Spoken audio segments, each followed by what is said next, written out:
Yeah, we're switching to cricket now on the SportsMax zone. Cricket West Indies appointing this week Andfe Coley as interim head coach of the senior men's team, the former Jamaica Scorpions and Windies Volcanoes head coach, replacing Phil Simmons, who resigned last month following the West Indies' embarrassing performance at the T20 World Cup in Australia. The Jamaican will take charge of the Test Tour of Zimbabwe from January 28th to the 16th of February. He'll also lead the team on the multi-format tour of South Africa from February the 21st to the 28th of March 2023. Joining us to discuss Coley's appointment is veteran cricket broadcaster Joseph Reds Pereira, Guyana-born, St. Lucia-based. Reds, happy Christmas to you, sir, and welcome to the SportsMax Zone. Yes, happy Christmas to you, and it's been a real Christmas Day preparation. And my wife matches your wife as being the boss of the kitchen. Yeah, so all hail the wives of Reds Pereira and El Whitaker. Okay, so Reds, Andfe Coley's appointment as interim West Indies coach this week has surprised some, but not everyone. You not too surprised because you thought it was on the cards? Certainly didn't surprise me, Lance. He's done all the work at the level below Phil Simmons.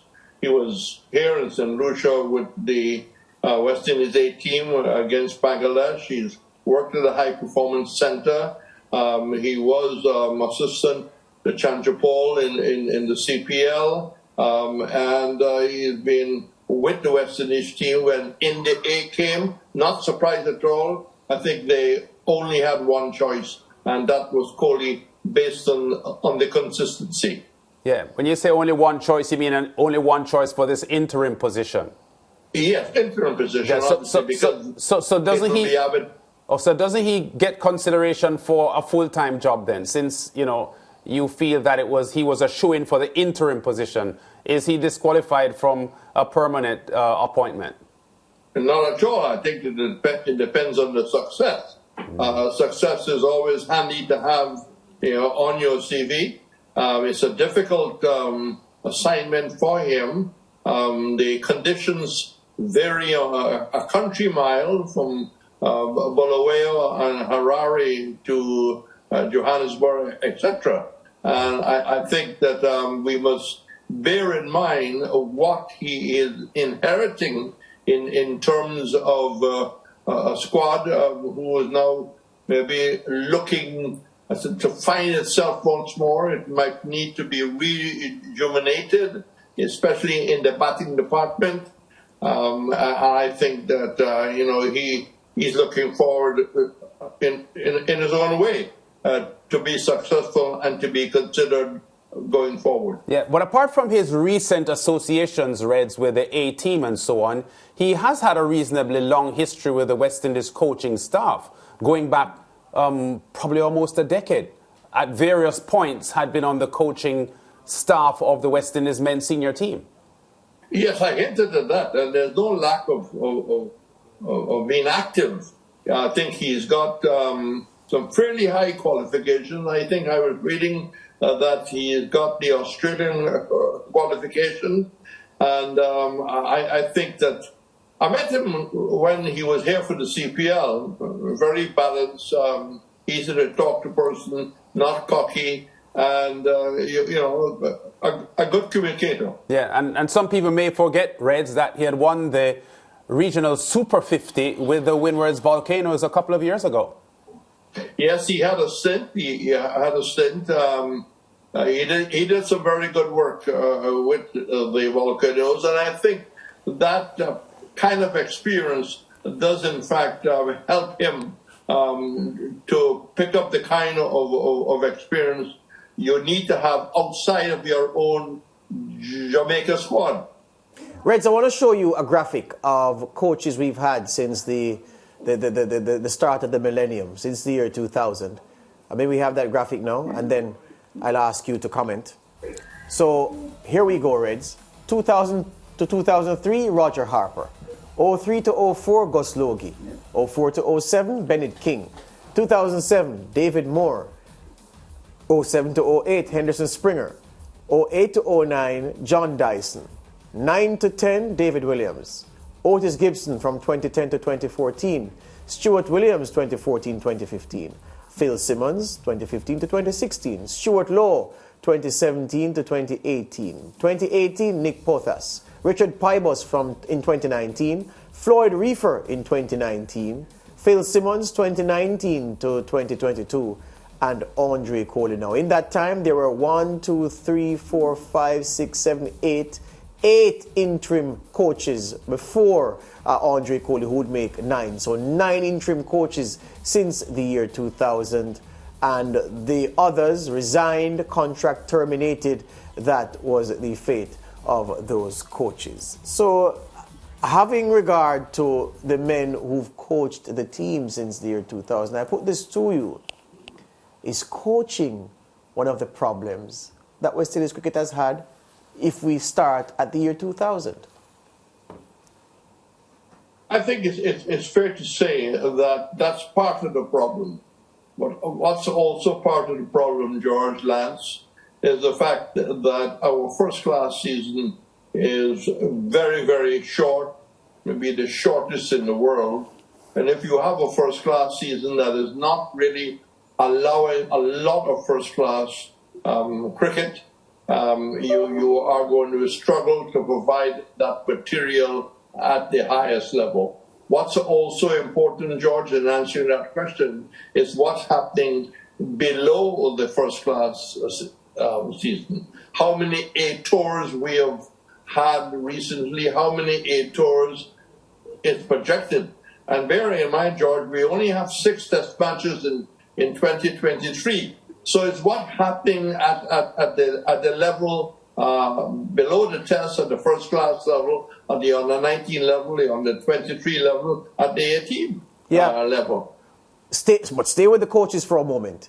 We've had foreigners on the list that I just read for you, more than a few foreigners there. We've had West Indies legends before 2000, no legend on that list, but ex-West Indies players. And we've had people who were good at the franchise level, meaning that they've won trophies at the franchise level. They have not cut the mustard. So the question to you, Red Spirit, which is where I was going with the original question about the impact of the coaches.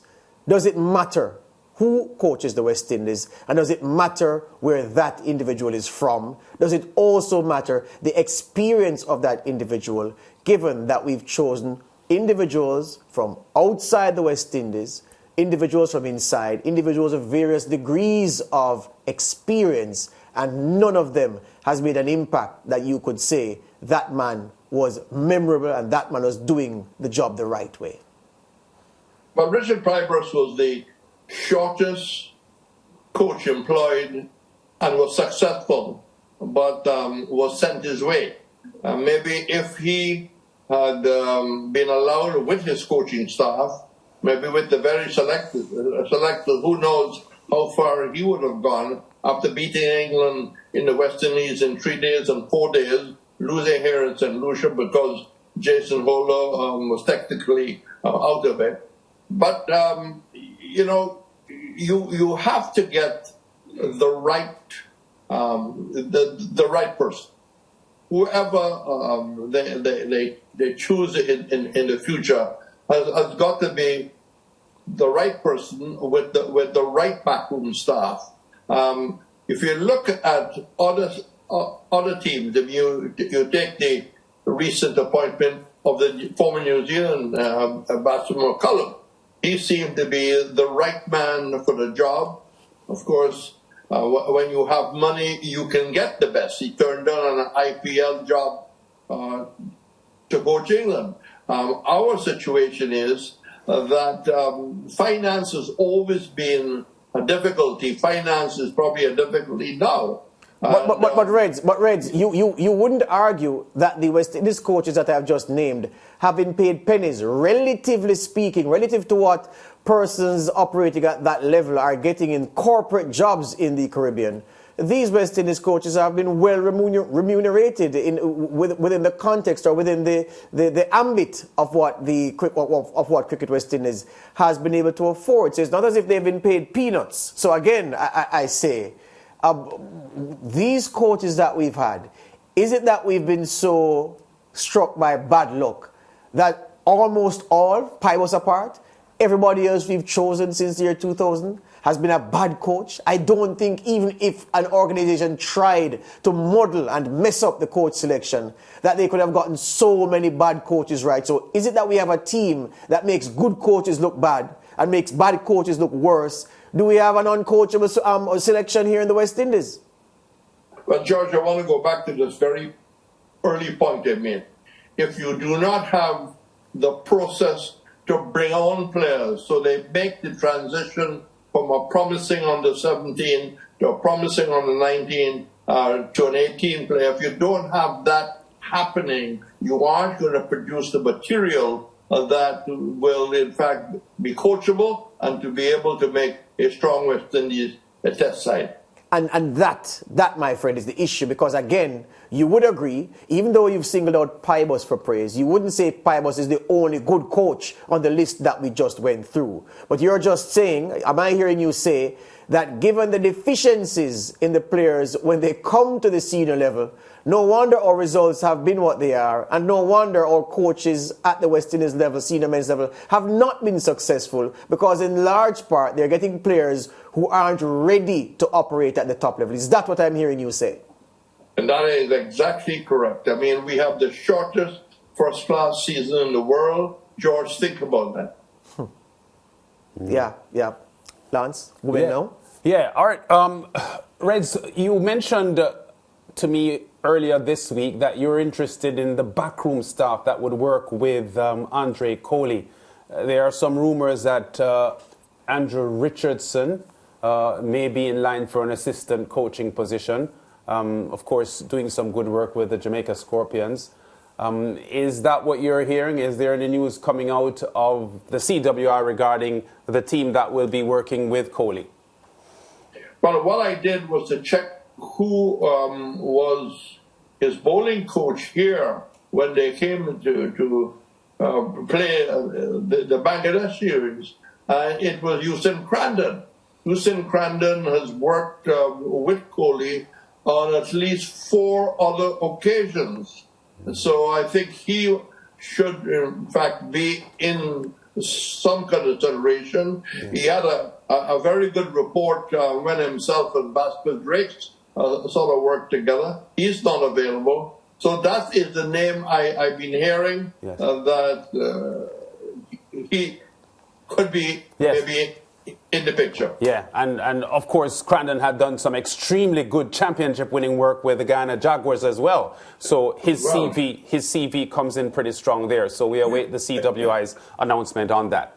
But there are other people up here. You can expect maybe an Ambrose. Yes. You can expect maybe a spin coach, and maybe Nikita Miller. Yes. Who has worked with Coley, possibly a Badri.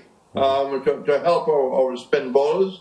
I would like to see a fitness strength coach coming out of the West Indies. I don't believe that what we've had in the last 3-4 years is good enough. Been strong enough. I think we've got to have that Dennis Waite guy who can crack the whip with the permission, of course, of the manager and of the captain. And I don't know what's going to happen with the fielding side. Are they going to stay with Trevor Penny, or are we going to look for somebody who's got some international experience? All right, well, we just got to wait and see what happens there.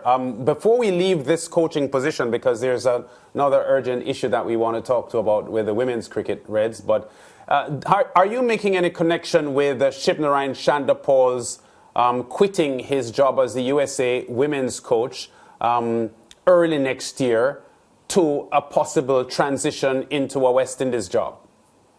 Well, when the announcement came, I mean, the social media was making all kinds of links.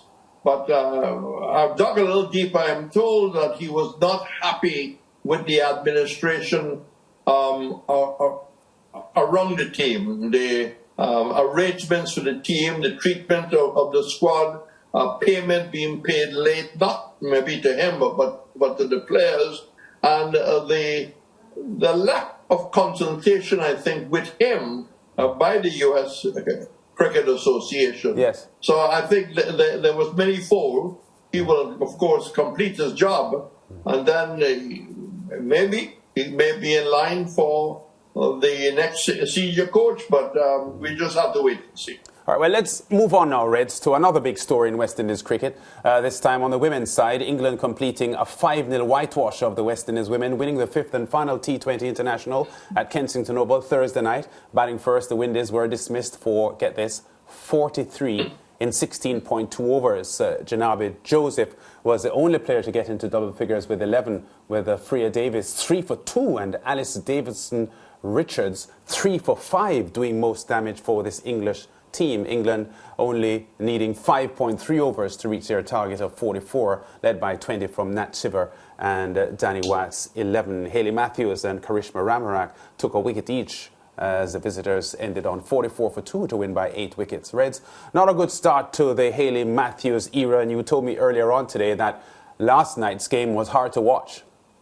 Very hard to watch. I mean, it was just people getting out, one after the other. There was no little partnership being built. And I don't know, Lance George, if it was the end of a series where, they were beaten so badly they just couldn't put it together. The mind, the commitment, the passion was not there. But I've always said from day one, when Dottin raised her issues, whether in fact the members of the board did meet with Dottin to find out what were her issues, did they investigate and chat with Anne Brown about how this could be overcome. And I really feel, looking at the batting in particular, the bowling seemed to have a little bit of edge. It could be put together, and you have the best man in the job maybe helping them.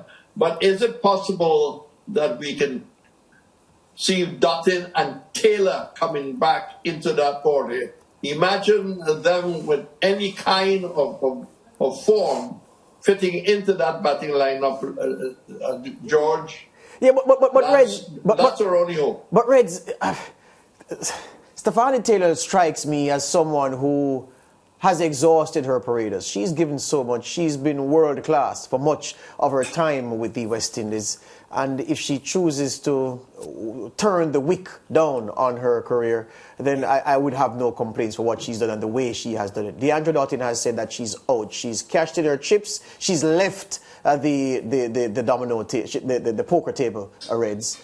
Why are we even talking about Deandra Dottin? Is it that there is no hope, based on how you read things, beyond Dottin's return to the... Maybe, George, Dottin is only 31 years old, and people never usually retire at 31. Yes. So I think the point Reds is making, you can bear me out here, Reds, that her retirement is premature, and maybe the CWI should have sat down with her to try to work things out and to extend her career, because at 31, given her quality, it's a sad story that she's missing from West Indies cricket at the moment, Reds. But isn't this... Reds answer first. Yes. Well, I did ask the question on Barbados Radio whether Jimmy Adams had met with her, right, to stop her removal from the West Indies team. That question was never answered. Was there an investigation regarding some of the points she made, why she was leaving, why she left? I have never read that was done. But, I mean, look, Stephanie Taylor, even if, you see, we've had no information on Stephanie Taylor, like we've had no information on Roach. What's the situation with Roach? Is he in the nets? Little things like that just give you some idea of, what maybe happened. But there's been no report on Stephanie Taylor. Is she practicing? Is she with a club playing somewhere? But if we cannot get Dottin and Taylor back, George, do you really see this batting getting better? No, I don't see the team getting better. That's the point I'm making. So what do we do? The fact is we don't have either for different reasons. One's retired, one's not available right now. what are we to do? What happens? Should we shut up the shop that is women's cricket in the West Indies and wait until when? What happens? Does it end with the end of Deandra Dottin's career? It's a question for you, given the vantage that you sit on. Well, do we pull out and get fined by the ICC? Do we go there and get bowled out for 52? Or do we try to see how we can mobilize people who have left the squad, if they can come back, and at least we can look a lot better to a world audience?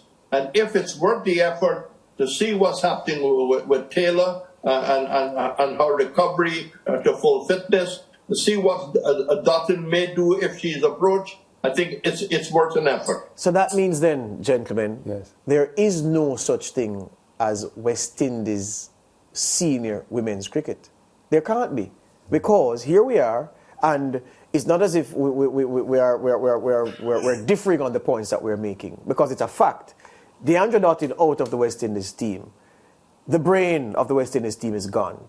Taylor absent and out of the West Indies team. The heart is gone. The limbs are represented by Hayley Matthews, who's struggling because she's alone. Yes. Then under you have pressure, George. And under pressure. Yeah. Then you have some other ladies who should be part of something where there is some strength in the unit, so they can up their skills and upscale their skills. And it's not happening. So there's no such thing as West Indies cricket, because Dottin isn't available. Well, Dottin is gone. Taylor isn't available. Matthews stands alone. So we have Hayley Matthews, Deandra Dottin, Stephanie Taylor cricket. We don't have West Indies women's cricket. Reds, do you think Dottin was disappointed that she was overlooked as captain when Stephanie Taylor was replaced? I don't think so. Herself and Hayley Matthews seem to have a very close relationship.